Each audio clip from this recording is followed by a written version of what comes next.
ngopi kali ini, ngobrol pinggir jalan kali ini. Eko Kakak bicarakan reformasi kebablasan. Eko Kakak ormas dan LSM apa dan untuk siapa? Memanfaatkan situasi dan kondisi demi komisi. Kadang-kadang tidak berterima kasih sering, dan kadang aksi itu dibuat untuk kepentingannya sendiri dan organisasi ya. Bahasanya ya ekstrem itu untuk kepentingannya perut dan alat kelaminnya, dan bisa juga mengorbankan masyarakat atau memanfaatkan temannya. Itu bahaya dan harus dihentikan ya. Ya, ini segala macam nama ormas yang ada di Surabaya, di Jawa Timur ya. Ini nggak boleh. Jadi kondisi masyarakat sekarang ini sudah lelah ya, dengan situasi ekonomi terpuruk dan segala macam, dan mereka berjuang untuk perut alat kelaminnya sendiri. Nah, ini berbahaya kalau dilanjutkan ya. Ini tidak boleh dan harus dihentikan, apalagi regulasinya bukan atas nama masyarakat.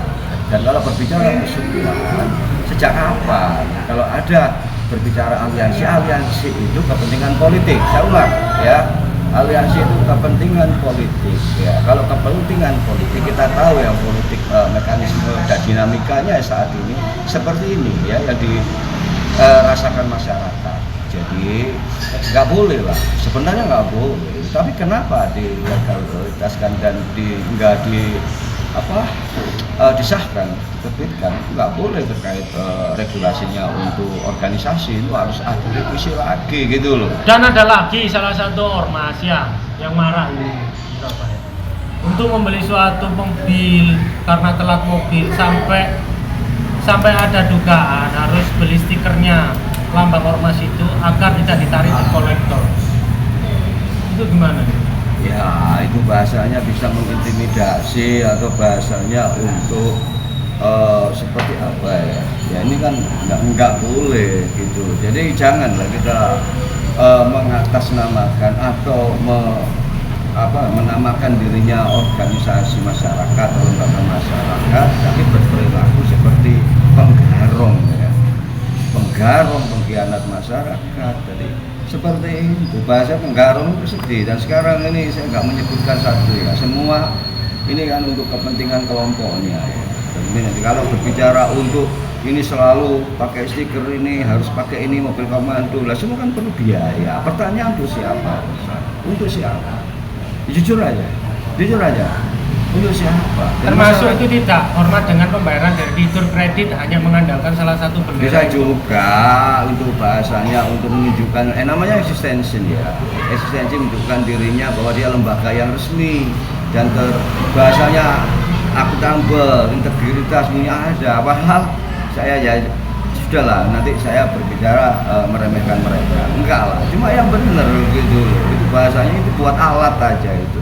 Mengenai aliansi ataupun ormas apapun yang di Surabaya ini terkait menyuarakan tapi ada kepentingan untuk membela dan ataupun pesanan, komentarnya sampai seperti apa? Ya itu nggak boleh ya, sudah saya YouTubekan itu melalui channel itu ada ya buka itu. Jadi terkait unjuk rasa untuk bayaran dan pesanan, dan itu sebenarnya ya karena gini ya, Undang-Undang Nomor 9/98 itu sebenarnya sifatnya itu kan dulu menjawab demokrasi ya. Sekarang saya nggak tahu mereka itu apa mengalami ya di era-era Orde Baru. Pasti enggak, saya yakin enggak. Saya jawab enggak. Kalau misalkan ada, pasti dia pengkhianat, penjilat bagian dari situ, dan termasuk pecundang di situ. Jadi ini nggak paham. Nah ini yang dimanfaatkan, disalahgunakan dengan kebebasan untuk mengeluarkan pendapat ya, melakukan aksi di tempat-tempat yang seperti tempat-tempat institusi kepemerintahan ya. Ya, memang ada kejanggalan di pemerintahan, ada suatu tindakan penyimpangan di dalam pemerintahan, tapi menyikapinya bukan seperti itu. Akhirnya ada pembungkaman, selalu seperti kasus-kasus di mana ada terjadi penyimpangan, pelanggaran, ya, selalu dipressure, demo berulang kali demo. Setelah itu nggak ada titik terangnya. Mengenai Orde Baru yang dulu selalu melakukan aspirasi, tapi sekarang ditawari di kursi parlementer, tidak aktif atau eksekutif. Gimana Pak? Ya kan sudah saya katakan, kalau mereka memang dulu pernah mengalami dan melakukan pada era Orde Baru, dan sekarang dia diam saja, dia bagian dari pengkhianatan tersebut. apalagi yang sekarang ini yang banyak anak-anak muda yang nggak paham ini tentang dialektika atau apapun, apa tentang estetika dan etika, tentang ngawur semua. Ini udah kebablas semua, mengatasnamakan dirinya, aksi-aksi bukan untuk masyarakat, untuk dirinya, untuk ya karena apa ya, kalau jadi pengangguran yang bener lah. Nah iya, Gitu. mengenai ormas ataupun yang di Orde Baru yang berani menyuarakan bahwa Indonesia itu adalah tempat bobroknya korupsi, tapi sekarang dia diam duduk di kursi parlementer karena kebagian kursi. Pandangan seperti itu apakah bisa sebagai calon jadi seorang anggota DPR? Ya buktinya akan bisa ada ya, sekarang untuk mencalonkan diri aja jika harus punya uang berapa, itu nggak bisa orang-orang baik masuk ke lingkaran seperti itu, nggak mudah. Itu pun harus ada akomodasi, juga ada punya anggarannya besar itu saya katakan, untuk mencalonkan DPR RI, mencalonkan kepala desa itu udah berapa yang dikeluarkan uangnya. Ya itu pertanyaan tentang kredibilitas, integritas dipertanyakan. Jadi nggak salah kadang korupsi ya, karena semuanya uang.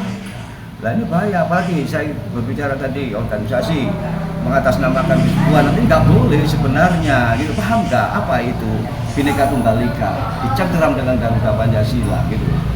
Ya makasih ya Pak Eko. Ya udah.